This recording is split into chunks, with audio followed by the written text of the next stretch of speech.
Republican Congresswoman Marjorie Taylor Greene of Georgia stunned Washington once again this week. She announced that she's going to resign from Congress on January 5th. I'm going back to the people that I love, to live my life to the fullest as I always have, and I look forward to a new path ahead. I'll be resigning from office with my last day being January 5th, 2026.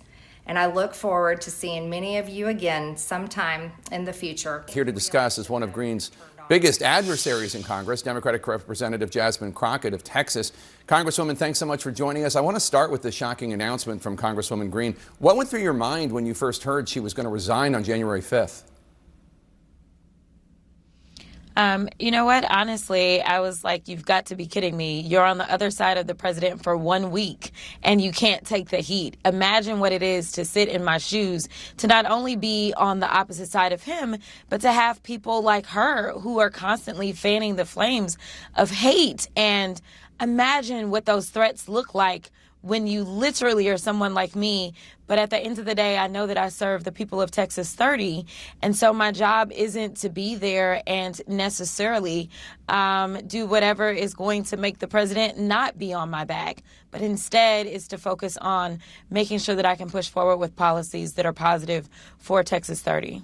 Here's an excerpt from her resignation video. Take a listen. Standing up for American women who were raped at 14 years old, trafficked and used by rich, powerful men should not result in me being called a traitor and threatened by the President of the United States, whom I fought for. So she seems to be suggesting that it is their disagreement over the release of the Epstein files that is causing this shocking political breakup. What's your response to that? I mean, listen, he's upset with Thomas Massie, and so he's gone after him. He's upset with Boebert. He's upset with any Republican that actually signed the discharge petition. But somehow they were able to weather the storm. So, you know, this really speaks to the fact that Marjorie, who has been an instigator of a lot of this hate that we see as it relates to the MAGA movement, you know, it's just interesting that I don't know if she really fully understood how bad she was making it for other people. And now that they're doing it to her, you know, I just got to say, well, why is it that everyone else is able to stand and you can't? The House Oversight Committee, which you are a member of, said Friday night that your committee is expanding its investigation into Jeffrey Epstein. Do you have any idea what this expanded investigation might include? I do not at this point in time.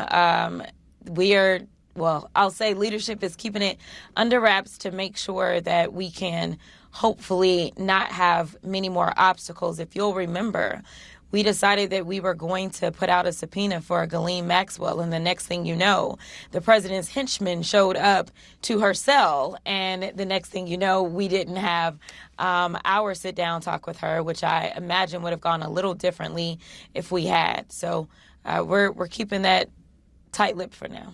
The chairman of the Oversight Committee, James Comer of Kentucky, says that Democrats are just trying to use these files to smear the president. Just to be clear, do you or your colleagues have any idea about what's in these files, one way or the other, relating to Trump or not? Absolutely not. I mean, here's the reality. If we did have that information, I don't know that we would need it necessarily to be released.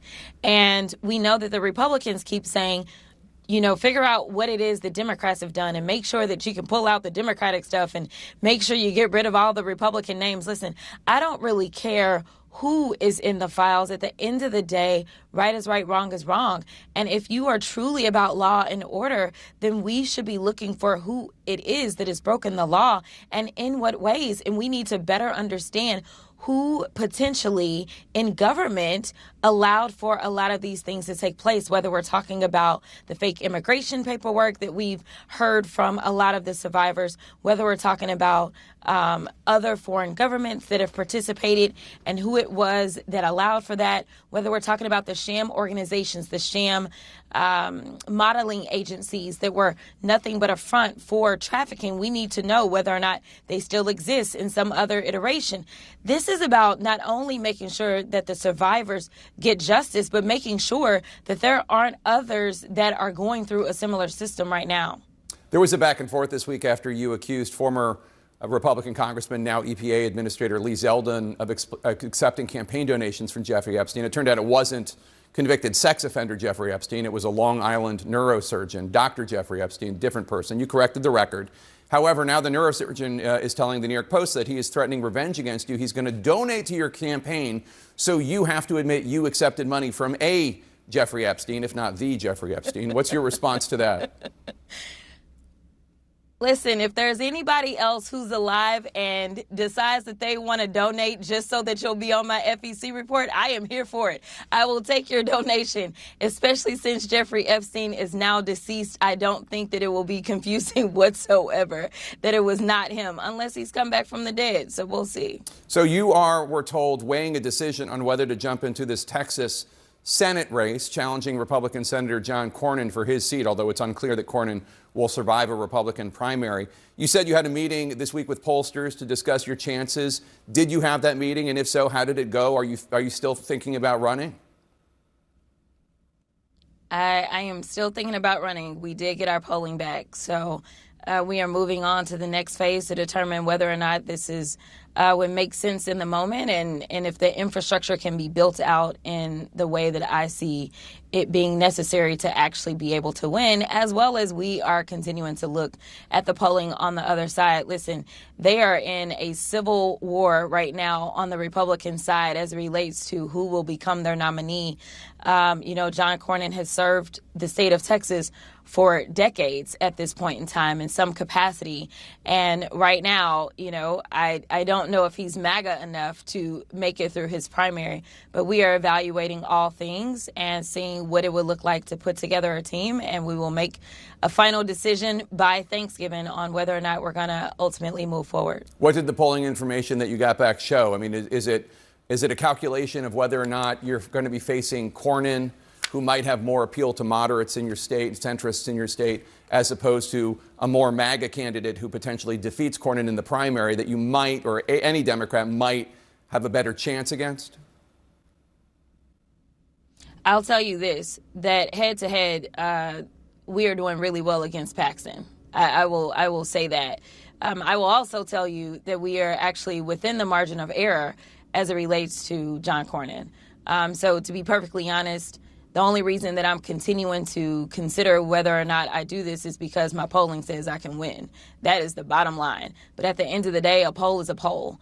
And so you need to actually be able to execute on that. So whether it's Cornyn or whether it's Paxton, we feel confident that we can get this done. The thing is, we obviously would prefer to have Paxton. Right. He'll be easier to beat. Congresswoman, thank you so much for joining us. Have a great Thanksgiving with your family. Same to you.